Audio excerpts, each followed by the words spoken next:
Remember when Friday nights meant a trip to the video store? When you'd wander through the horror aisle, pretending you weren't terrified by those VHS covers that stared back at you? The 1980s were the golden age of nightmares, a time when monsters had practical effects. Blood looked like paint, and every scream felt just a little too real. It was the decade that gave us dream killers, body horror, demonic books, and haunted houses that felt way too close to home. Some films made you jump. Others stayed in your head for years, waiting, like something lurking just off screen. In this countdown, we're revisiting 9 of the most terrifying and haunting horror films of the 1980s. The kind that didn't just scare you once, but changed how you slept, dreamed, and maybe even trusted your reflection. And trust me, you'll never guess what made it to number 1. The Evil Dead, 1981, the low-budget legend. If you ever rented a VHS with a warning sticker on the cover, it was probably The Evil Dead. Before Bruce Campbell became a cult hero, and Sam Raimi, a Hollywood director, they made a micro-budget horror film in a cabin in the woods and somehow changed cinema forever. The setup was simple. 5 friends go to a remote cabin, find the infamous Necronomicon Ex Mortis, and accidentally summon ancient forces. What follows isn't just a movie. It's a masterclass in practical effects, intensity, and gallons, no, rivers of stage blood. Raimi's camera became a character of its own, racing through the forest like an invisible entity, shaking, tilting, and inventing a whole new visual language for independent cinema. And Bruce Campbell, the man truly suffered for his art, thrown around, covered in prosthetics, slammed through walls, always with that over-the-top energy that made him both heroic and ridiculous. When it premiered, audiences didn't know whether to look away, laugh, or cheer. But decades later, The Evil Dead stands as a proof that creativity and a little wild ambition can beat any big studio budget. Because sometimes all you need for a masterpiece is a camera, a cabin, and a whole lot of movie magic. Possession, 1981. Some movies scare you, others infect you. Andrzej Żuławski's Possession is what happens when a breakup turns into an exorcism and Berlin becomes a nervous breakdown. Set in a divided city, it begins like a domestic drama. Anna, Isabella Gianni, wants a divorce, and her husband, Sam Neill, can't handle it. But then she starts acting strange, really strange, like screaming in subway tunnels and feeding something in her apartment. Strange. What follows is one of the most disturbing, hypnotic performances ever put on film. Ajani doesn't just act, she unravels. Her subway scene is legendary. Part dance, part seizure, part possession. No CGI, no soundtrack, just pure emotional meltdown. Żuławski shot it like a fever dream. Long takes, frantic camera work, and symbolism that feels like it's whispering secrets you don't want to understand. When it premiered, critics called it obscene, pretentious, genius, and insane, often in the same sentence. It's not about demons or monsters. It's about love decaying, identity splitting, and the horror of being replaced by something that looks like you, but isn't. By the end, you don't know what's real anymore. But you know one thing, you'll never forget that scream. The Fly, 1986. If Frankenstein had a baby with a biology experiment gone wrong, it would look a lot like The Fly. David Cronenberg took a simple idea. What if science went too far and turned it into one of the most tragic horror films ever made? Jeff Goldblum plays Seth Brundle, an eccentric scientist who invents teleportation pods. During one late-night experiment, a fly sneaks into the chamber, and when he re-emerges, something inside him has changed. At first, he's stronger, faster, confident. Then his fingernails start falling off. His skin bubbles. His body mutates. Cronenberg's genius wasn't just the gore. It was how he made it emotional. This isn't about monsters. It's about watching a man disintegrate, piece by piece, while the woman who loves him, Gina Davis, can only watch in horror. The makeup effects by Chris Wallace won an Oscar, but the heartbreak is what makes it unforgettable. By the end, Brundlefly is barely human, a tragic creature begging for mercy. It's not just body horror, it's a love story decaying in slow motion. The real terror of the Fly isn't what he becomes, it's realizing that change, real change, is something none of us can control. The Fog, 1980. Some horrors crash through your door, others drift in quietly, like fog. John Carpenter followed Halloween with something more ghostly and restrained. The Fog, a seaside nightmare that turns atmosphere into a weapon. It begins in the small coastal town of Antonio Bay, California. The town is preparing to celebrate its centennial, but beneath the calm waves lies a dark secret.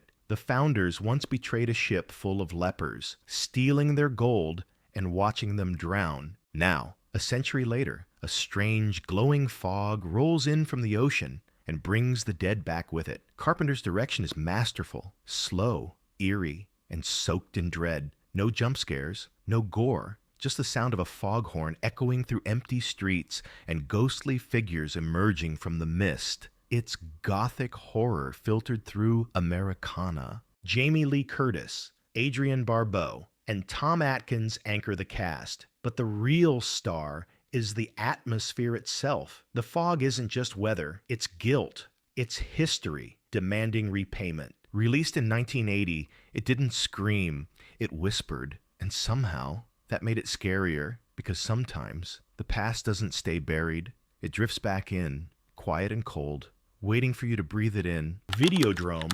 1983. Before the internet, before VR, before TikTok, David Cronenberg already warned us, television will eat your brain. Videodrome follows Max Wren, a sleazy cable TV executive played by James Woods, who's always hunting for the next shocking thing to boost ratings. Then he stumbles across a mysterious broadcast called Videodrome, a show so violent, so disturbing, it feels real. And that's because it is soon.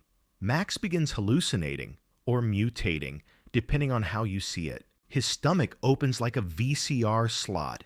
Guns fuse into flesh. Screens breathe.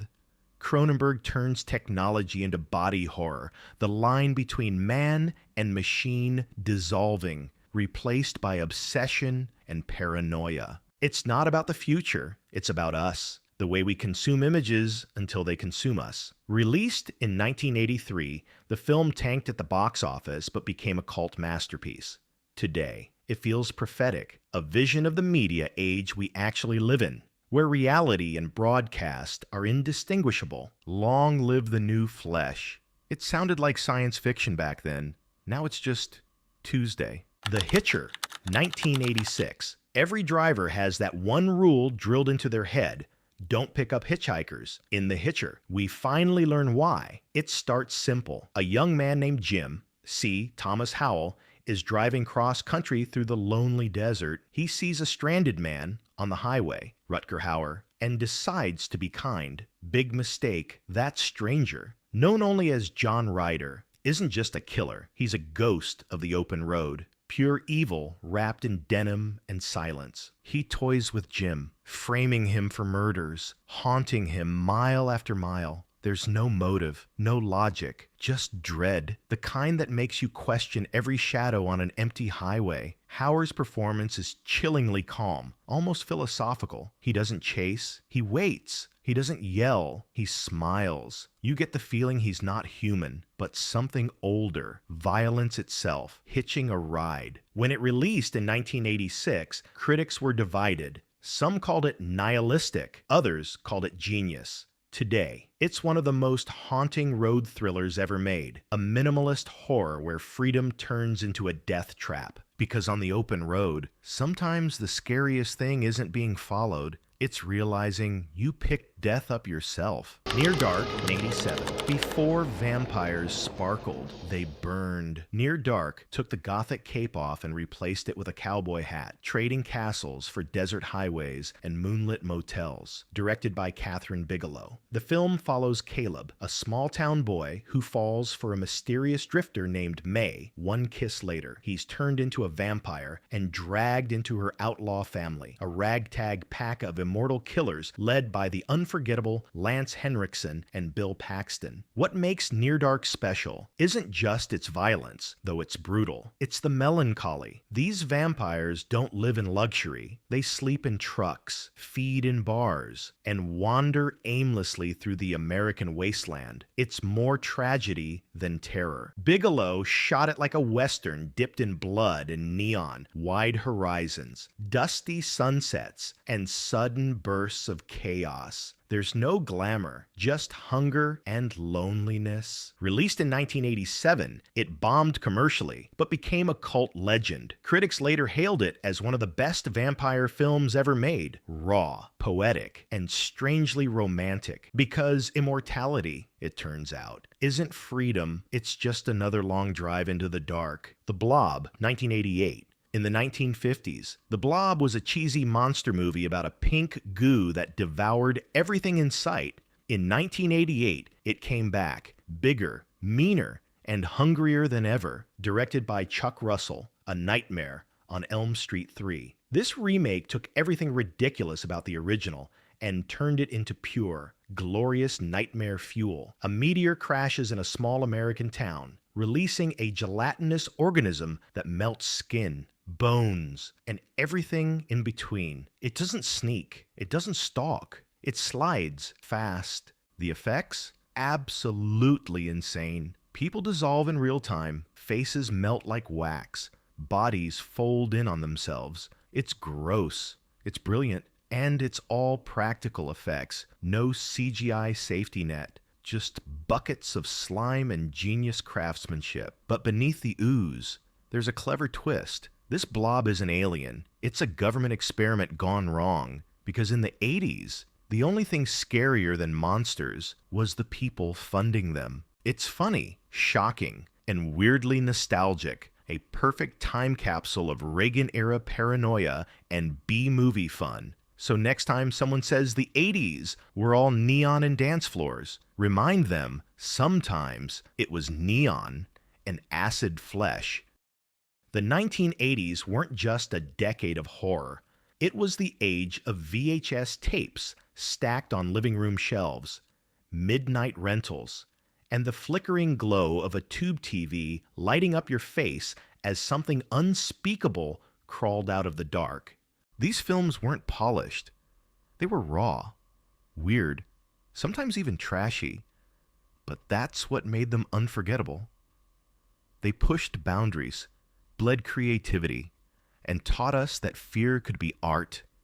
Every scream, every squelch, every drop of fake blood carried the heart of a filmmaker trying something bold, often with no money, but endless imagination. Maybe that's why they still haunt us. Because behind the monsters, there were people, dreamers with latex and fake fog, making magic out of madness. So tell me, which of these horrors scarred you the most? Was it the shape-shifting nightmare of the Thing? The cold dread of the Changeling? Or maybe the neon slime of the Blob? Drop your answer in the comments. And if you grew up in the 80s, tell us what movie made you hide behind the couch. Don't forget to like, subscribe, and ring the bell, because next time, we're going deeper into the shadows of the 1990s, where horror traded monsters for mirrors, and sometimes the scariest thing looking back was you.